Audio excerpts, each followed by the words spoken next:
Hello students and welcome back to our channel Gyani academy. मैं हूं नमन अग्रवाल, आप सभी का फेवरेट फैकल्टी और स्वागत करता हूं आप सभी का एक और नए लेक्चर में, जहां आज हम देखने वाले हैं डिस्चार्ज ऑफ कॉन्ट्रैक्ट का टॉपिक। तो बिना किसी तरीके शुरू करते हैं अपना काम। जय श्री राम। ओके तो आज इस इकलौते सिंगल लेक्चर में अपन ये जो पूरा कंप्लीट टॉपिक है ऑफ डिस्चार्ज ऑफ कॉन्ट्रैक्ट से पूरा अपन खत्म करने वाले हैं। तो वीडियो के एंड तक बने रहना, एक एक टॉपिक, एक एक लाइन, एक एक वर्ड आप लोगों को बहुत अच्छी तरीके से क्लियर होने वाला है। तो चलो भाई आते हैं अपन अपने चैप्टर के नाम पे। चैप्टर का नाम है हमारा डिस्चार्ज ऑफ कॉन्ट्रैक्ट्स। अब कॉन्ट्रैक्ट क्या होता है ये तो हमको बहुत अच्छी तरीके से पता है। आते हैं अपन डिस्चार्ज पे। तो डिस्चार्ज मतलब क्या होता है, उसके पहले आना पड़ेगा कॉन्ट्रैक्ट पे। कॉन्ट्रैक्ट क्या होता है, क्यों करते हैं हम? जब भी हम एक पर्सन किसी दूसरे पर्सन के साथ कॉन्ट्रैक्ट करता है तो कोई ना कोई राइट्स और कुछ ना कुछ ऑब्लिगेशन क्रिएट हो जाती है।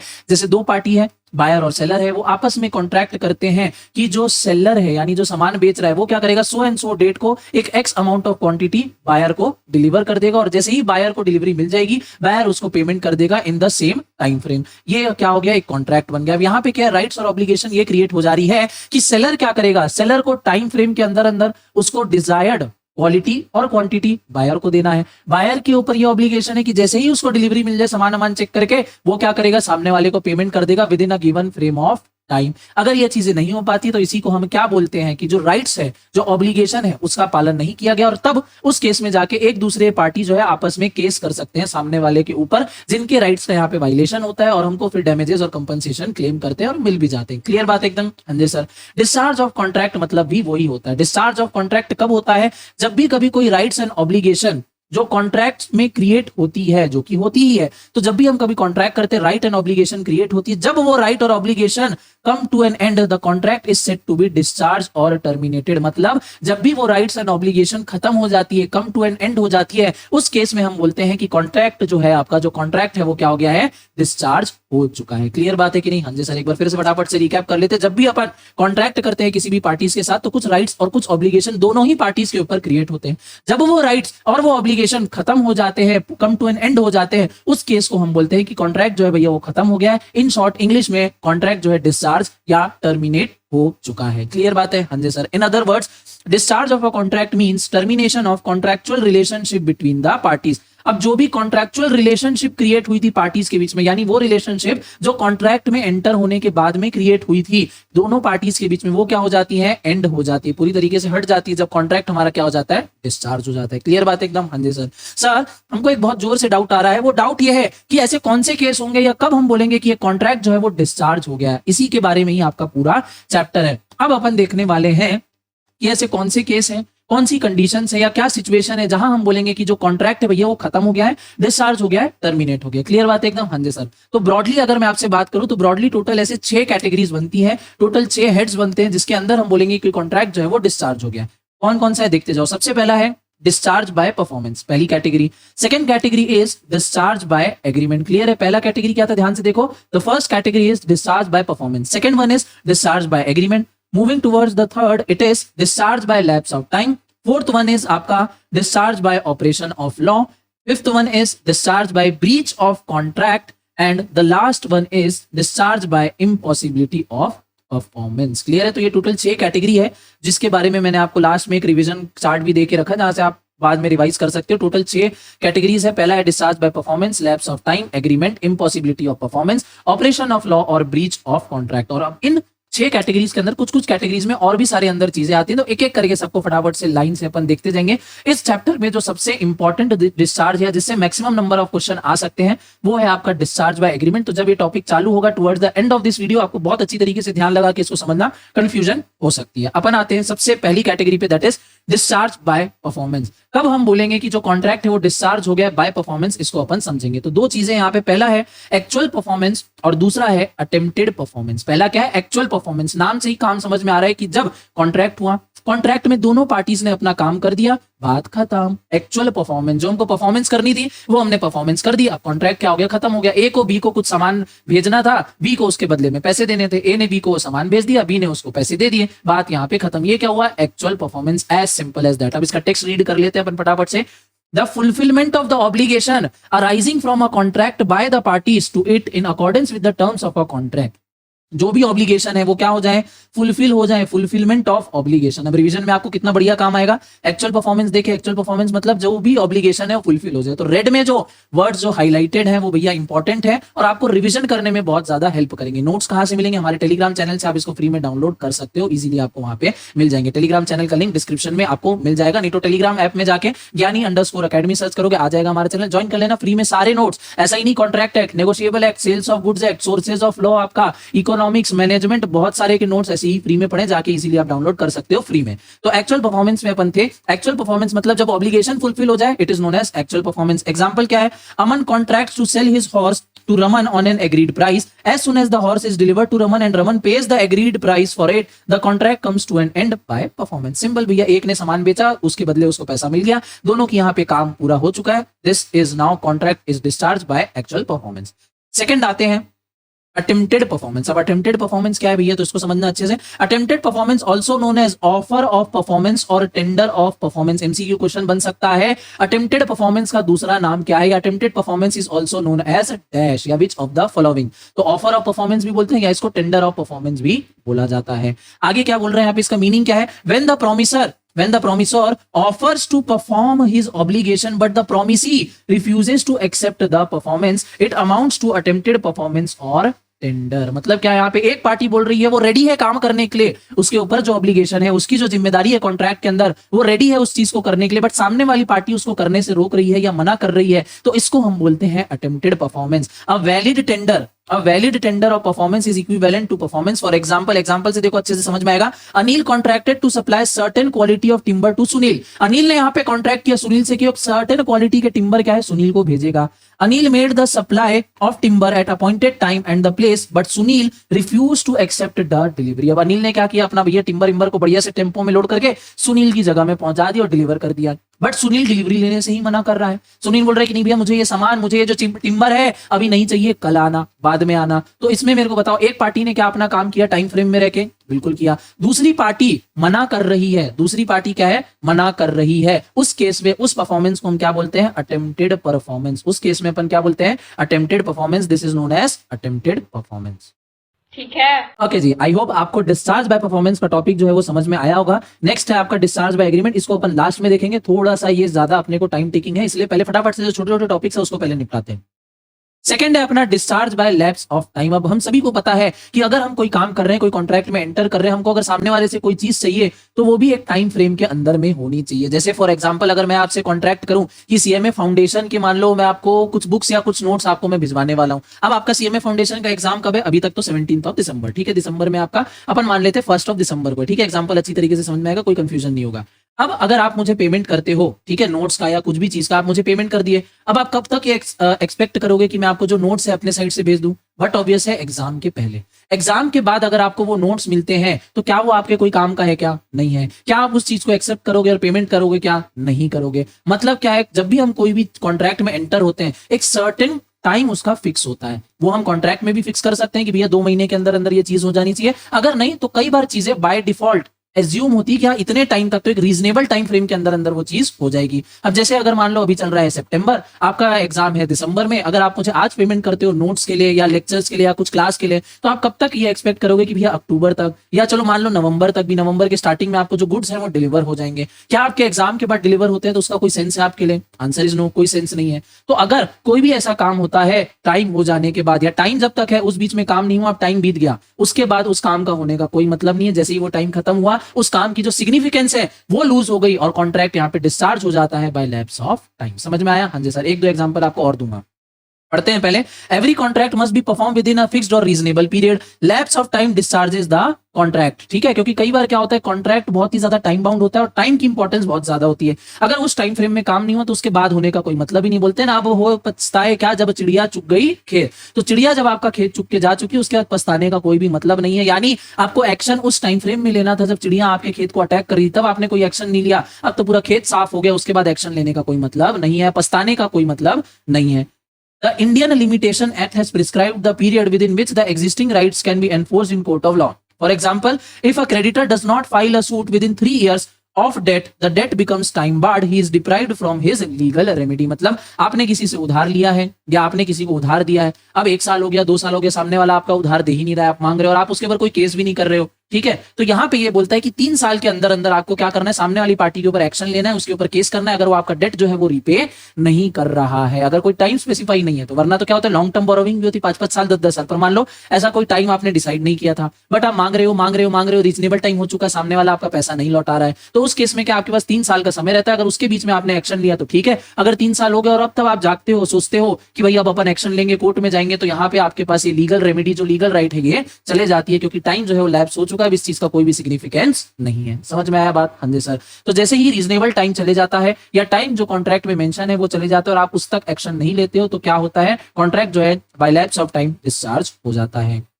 आते हैं नेक्स्ट टॉपिक पे अपन, that is discharge by breach of contract. अब यहाँ पे कॉन्ट्रैक्ट की थोड़ी सी स्पेलिंग गड़बड़ है, नोट जैसे ही आएंगे मैं उसको ठीक कर दूंगा। Discharge by breach of contract, जब भी कॉन्ट्रैक्ट में जो टर्म्स एंड कंडीशन है उसकी ब्रीच हो जाती है, एक पार्टी अपने ऑब्लिगेशन को परफॉर्म करने में ही फेल हो जाती है, तो that is known as discharge by breach of contract. जैसे ए को बी को कुछ सामान सेंड करना था, डिलीवर करना था, ए ने बी को वो सामान डिलीवर ही नहीं किया, तो यहाँ पे क्या हुआ, जो ए की ऑब्लिगेशन थी, जो ए की जिम्मेदारी थी वो उसने पूरी नहीं निभाई, इसीलिए क्या हो गया, कॉन्ट्रैक्ट क्या हो गया, कैंसिल हो गया, डिस्चार्ज हो गया। Breach means failure of a party to perform his obligation under a contract. Breach brings an end to the obligation created by the contract, as simple as that. आते हैं अपन नेक्स्ट टॉपिक पे, that is discharge by impossibility of performance, यानी कोई ऐसा contract जो अब perform करना जिसका होना अब पॉसिबल ही नहीं है, तो ऐसा कॉन्ट्रैक्ट भी क्या हो जाता है, डिस्चार्ज हो जाता है। कौन से ग्राउंड पे, इम्पॉसिबिलिटी ऑफ परफॉर्मेंस के बारे में। फॉर एग्जांपल, जैसे आप अपने एक फ्रेंड के साथ कॉन्ट्रैक्ट करते हो कि भैया मैं सन पे जाके वहां से एकदम फर्स्ट हैंड धूप आपके लिए लेके आऊंगा, सन के जो पार्टिकल्स है या वहां की जो गैस है वो लेके आऊंगा।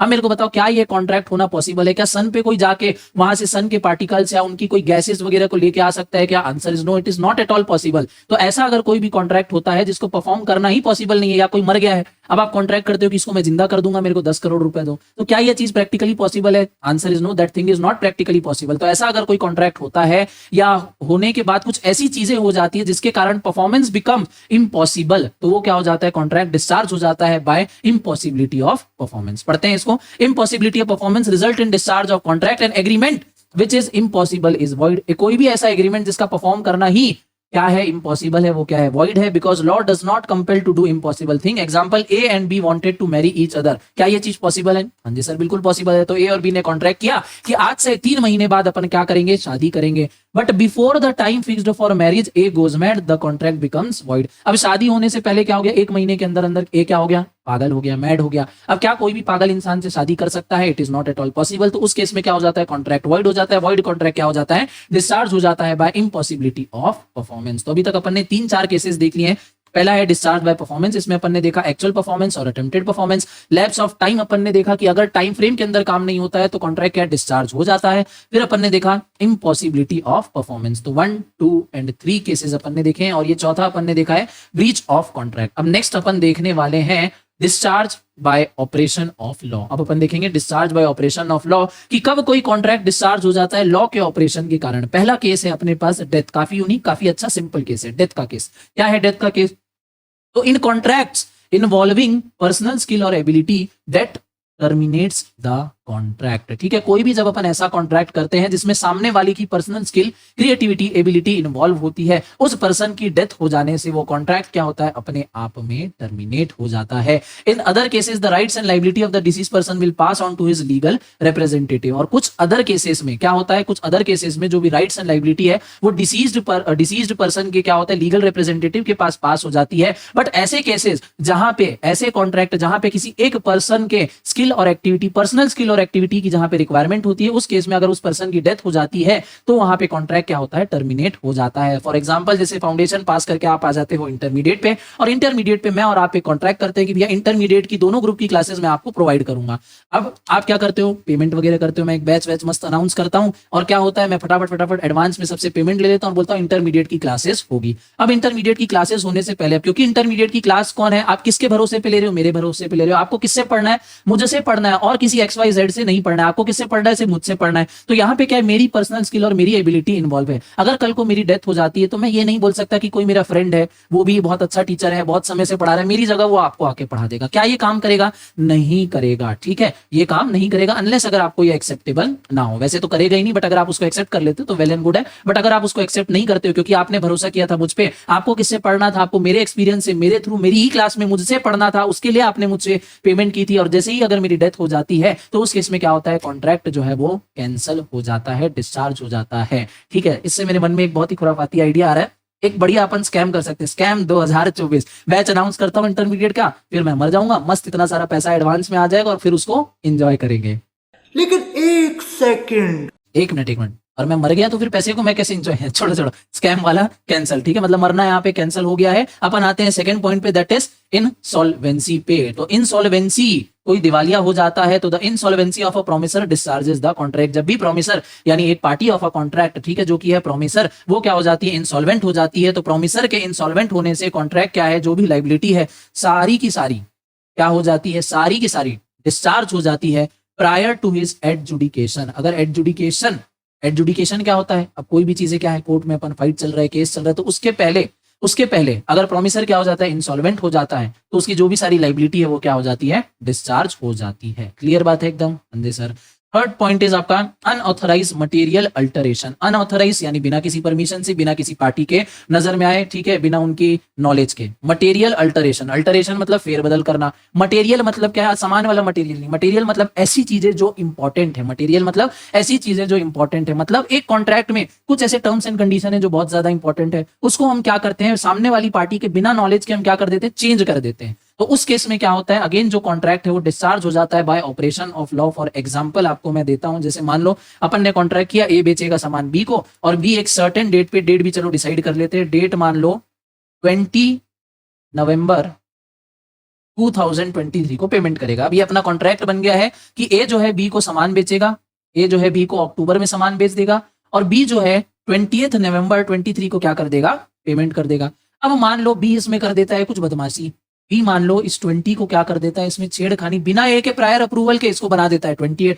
अब ये क्या हो गया, this is known as unauthorise, बिना परमिशन से अनऑथराइज मटेरियल अल्टरेशन। आपने क्या किया, बिना परमिशन के क्या कर दिया, इसको फैक्ट्स को जो है अल्टर कर दिया। या मान लो 28 नवंबर 2023 को उसने क्या कर दिया, 28 नवंबर 2028। अब क्या ये करना सही है, answer is no, this is very wrong. तो इस केस में क्या होगा, the contract will be discharge due to unauthorise material alteration. ये ए की नॉलेज के बिना बी ने यहाँ पे कॉन्ट्रैक्ट में क्या किए, टर्म्स में उसने बदमाशी की है, तो इसके कारण कॉन्ट्रैक्ट क्या हो जाएगा, it will be cancelled. Material alteration in terms of the contract without the consent of the other party, without the consent of the other party discharges the contract. Change in the amount of money, for example भैया 1000 पे करना था, हम क्या करते हैं, बदमाशी करके एक जीरो और ऐड कर देते, 10,000 हो जाता है। तो change in amount of money to be paid, date of payment, example मैंने आपको यहाँ बना के दे दिया, date of payment, place of payment etcetera are the example of material alteration. ठीक है, जब भी हम कुछ इस तरीके की चेंजेस कर देते हैं बिना सामने वाली पार्टी को इन्फॉर्म किए, तो उसके कारण क्या हो जाता है, कॉन्ट्रैक्ट कैंसिल हो जाता है।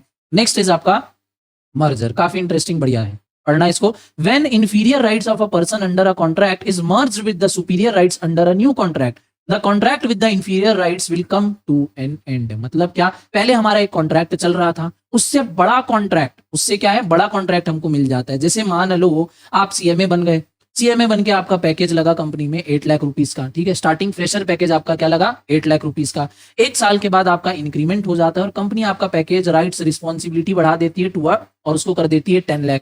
तो अब इसका क्या मतलब हुआ, क्या आपको सैलरी 8 लाख मिलेगी, 10 लाख मिलेगी, या दोनों को ऐड कर देंगे 18 लाख मिलेगी? सर आंसर इज हमको सैलरी मिलेगी 10 लाख रुपए। हमको सैलरी कितनी मिलेगी, 10 लाख मिलेगी, 18 लाख नहीं मिलेगी। तो यहीं पे ये बोल रहा है मर्जर, जब भी कभी इंफीरियर राइट्स का मर्जर हो जाता है किसी सुपीरियर राइट में, इंफीरियर राइट का मर्जर क्या हो जाता है, सुपीरियर राइट में। जैसे मान लो आप पहले एक ट्रेनी थे, अब आपको प्रमोट करके मैनेजर की पोस्ट में बना दे रहे हैं, या आप पहले लोअर लेवल में काम कर रहे थे, अब आपको मिडिल लेवल में प्रमोट कर दिया गया, तो जो आपकी लोअर लेवल की जो रिस्पॉन्सिबिलिटी है वो क्या हो जाती है, हट जाती है। इंफीरियर राइट्स क्या है, it will come to an end. For example क्या दे रहा है यहाँ पे, where a part time lecturer is made a full time lecturer. जब एक पार्ट टाइम लेक्चरर को, यानी जो सिर्फ कॉलेज में मान लो 1-2 पीरियड ले रहा है, पार्ट टाइम लेक्चरर, उसको बना देते हैं फुल टाइम लेक्चरर। मतलब अब आपको कॉलेज में 6 से 7 लेक्चर डेली के लेने हैं, full time lecturer. This merger discharges the contract of part time lecturership. ठीक है, अब क्या होगा, पार्ट टाइम जो लेक्चरर है वो आपकी जो रोल्स एंड रिस्पॉन्सिबिलिटी थी as a part time lecturer वो खत्म होती है। अब आपको क्या फुलफिल करना है, your roles and responsibility of a full time lecturer. समझ में आ गया ये चीज मर्जर? हाँ जी सर।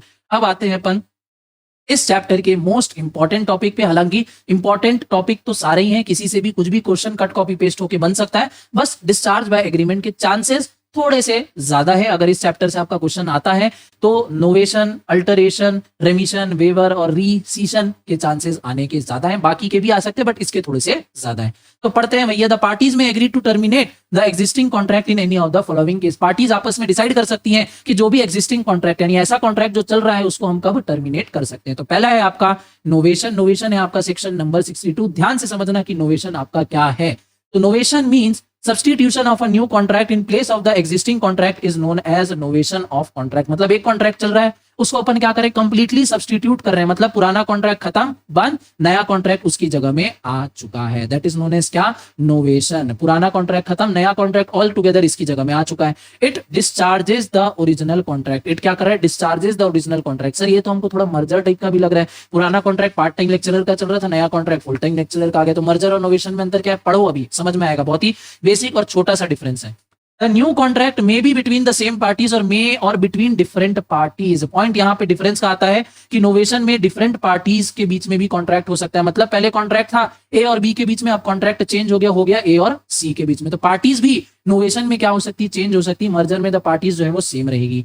नोवेशन क्या है, can take place only with the consent of all the parties. अब नोवेशन जब भी हमको करना है सारी पार्टीज का कंसेंट लेना है, यानी ए का भी लेना है, बी का भी लेना है और सी का भी कंसेंट लेना है। For example, A owes money to be under a contract. A को कुछ पैसे चुकाने थे बी को under a contract. It is agreed between A B and C that C should accept B should accept C as his debtor. मतलब ये decide कर रहे हैं कि बी जो है ए से पैसे नहीं लेगा, वो सी से पैसे लेगा और सी को अपना एज अ डेटर कंसिडर करेगा instead of A. The old debt of A and B is an end and a new debt from C to B has been contracted. There is a novation involving change of parties। तो यहाँ पे क्या होगा, parties change हो गई। पहले ए और B थे, अब क्या हो गए, बी और सी हो गए। Parties change, it is known as novation. Next is आपका अल्टरेशन, अगेन सेक्शन 62। अल्टरेशन मतलब change in one or more of the terms of the contract. जब कॉन्ट्रैक्ट का कोई एक टर्म या उसमें बहुत सारे टर्म्स जब हम जो चेंज कर दे रहे हैं, अमेंडमेंट लेके आ जा रहे हैं, तो it is known as alteration. In case of novation there may be change of parties, while in case of alteration the parties remain the same. Parties क्या है यहाँ पे, सेम होने वाली है अल्टरेशन के केस में, बट नोवेशन के केस में पार्टीज भी चेंज हो सकती हैं। और दूसरा डिफरेंस क्या है नोवेशन और अल्टरेशन में, नोवेशन में क्या होता है, ऑल टुगेदर नया कॉन्ट्रैक्ट आता है, बट अल्टरेशन में हम क्या कर रहे हैं, सेम कॉन्ट्रैक्ट उसमें एक दो चीजों को अपन क्या कर रहे हैं, चेंज कर दे रहे हैं, but there is change in the term of contract. ठीक है, क्लियर बात एकदम? हाँ जी सर। नेक्स्ट है आपका रीसीशन। क्या है ये भैया, इसका मतलब होता है कैंसिलेशन। ऑल और some of the terms of a contract may be cancel. Results, rescission results in the discharge of contract. किसी भी चीज को हम सीज कर दे रहे हैं, कैंसिल कर दे रहे हैं, खत्म कर दे रहे हैं, ये क्या हो गया आपका रीसीशन। नेक्स्ट है आपका remission, section number 63। Remission means acceptance of a lesser performance than what is actually due under the contract. There is no need for any consideration for remission. क्या बोल रहा है यहाँ पे कि हमने दो पार्टी ने क्या किया, कॉन्ट्रैक्ट किया। मान लो ए ने बी से कॉन्ट्रैक्ट किया कि यार तो एकदम मेरी मस्त वाली एकदम पेंटिंग बना के देना। अब ए की एक्सपेक्टेशन जो है बहुत ज्यादा हाई थी बी से कि बी जो है एकदम मस्त वाली पेंटिंग बना के देगा। अब बी ने अपनी पूरी स्किल वगैरह लगा के पेंटिंग तो बना के दी, बट ए ने जितना सोच के रखा था उस हाई लेवल की पेंटिंग नहीं मिली उसको। बट ए ने क्या किया कि ठीक है जैसा मैं सोच रहा था वैसा तो नहीं है, बट काम चल जाएगा, ठीक है, आई एक्सेप्ट। तो जब ए क्या कर रहा है, एक्सेप्ट कर ले रहा है उस परफॉर्मेंस को जो कि लेस है एज कंपेरिजन टू जो एक्चुअल में होना चाहिए था या जो ड्यू होना चाहिए था। जैसे मान लो भैया गेहूं को बेची खरीदी का यहाँ पे क्या हो रहा है, कॉन्ट्रैक्ट हो रहा है। अब हल्का सा ही क्वालिटी में अंतर है, बहुत ज्यादा नहीं, 19-20 क्वालिटी में अंतर है, काम चल जाएगा। पार्टी क्या करी, एक्सेप्ट कर ले रही है, ठीक है, उसको जैसा चाहिए था एकदम 100% तो वैसा नहीं, बट 99%, 98% वैसा है, सामने वाली पार्टी उसको एक्सेप्ट कर ले रही है, तो this is known as remission. This is known as क्या, रेमिशन। जब हम एक्सेप्ट कर लेते हैं कि lesser performance than what it was actually due. Last point आपका आज के इस लेक्चर का is waiver, that is section number 63। तो वेवर मींस गिविंग अप या फॉरगोइंग सर्टेन राइट्स। वेव कर देना, ठीक है बेटा, जा दूध भाते तेरा, जा माफ किया ऐसा वाला। तो when a party agrees to give up its rights, the contract is discharged. For example, A promises to paint a picture of B. Afterwards, B forbids him to do so. A is no longer bound to perform his promise. जैसे A ने contract किया B से कि B तुम मुझे मेरी painting बना के दो, B बोला ठीक है बना के दे दूंगा। उसके बाद क्या हो रहा है, A मना कर दे रहा है B को कि तुम मेरी पेंटिंग मत बनाओ, तो B बोलता है ठीक है भैया नहीं बनाता। तो इसमें क्या हो गया, वेवर हो गया। ए ने क्या कर दिया, बी को वेव कर दिया, छोड़ दिया, रिलीव कर दिया कि भैया अब ये काम करने की तुमको जरूरत नहीं है। A is no longer bound to perform his promise. ठीक है, क्लियर हो गई बात? हाँ जी सर। जैसे ए और बी कॉन्ट्रैक्ट करते हैं कि एक काम करना, मंडे को मेरे घर में 10,000 रोजेस भेज देना, मंडे को मेरे घर में 10,000 रोजेस भेज देना। बी बोलता है ठीक है भैया भेज दूंगा मैं आपको, बट क्या होता है संडे को ही ए बोल देता है बी को कि भैया रहने दो, अब जरूरत नहीं है, मत भेजना। तो यहाँ पे क्या होगा, वेव हो गया। अब बी क्या जबरदस्ती भेजेगा क्या? नहीं भेजेगा। बट हाँ, बी को अगर कुछ डैमेजेस वगैरह होंगे, जैसे बी ने मान लो मंगवा के रख लिया होगा सामान, तो बी हाँ डैमेजेस के लिए, कंपनसेशन के लिए क्लेम कर सकता है। क्लियर बात है? बट कॉन्ट्रैक्ट जो है क्या हो जाएगा, वहां पे वो खत्म हो जाएगा ड्यू टू वेवर। यानी जब एक पार्टी गिव अप कर दे या फोरगोन कर दे अपने राइट्स को, तो वहां पे क्या हो जाता है, contract it comes to an end. और इसी के साथ हमारा ये जो लेक्चर है ये भी यहाँ पे खत्म होता है। आज के लेक्चर में अपन ने देखा डिस्चार्ज ऑफ कॉन्ट्रैक्ट का मीनिंग और किन 6 टाइप के केसेस में कॉन्ट्रैक्ट जो है वो डिस्चार्ज हो जाता है। आई होप आपको सारी चीजें एक एक करके बढ़िया तरीके से समझ में आई होंगी। बट फिर भी अगर कोई डाउट रह जाता है, कमेंट सेक्शन आप लोगों के खुला है, आप कमेंट कर सकते हो, हमारी तरफ से आपको रिप्लाई जरूर से मिल जाएगा। कोई भी अगर आपका डाउट होता है, इसी के साथ कोई भी फीडबैक है इस वीडियो से रिलेटेड, आप उसको शेयर कर सकते हो। वीडियो को लाइक जरूर कर देना, अपने फ्रेंड्स के साथ इसको जरूर से शेयर कर देना, हमारी बहुत ज्यादा हेल्प हो जाएगी। तो ऑन दिस नोट वीडियो में लास्ट तक बने रहने के लिए, अपना वैल्यूएबल टाइम देने के लिए दिल से धन्यवाद।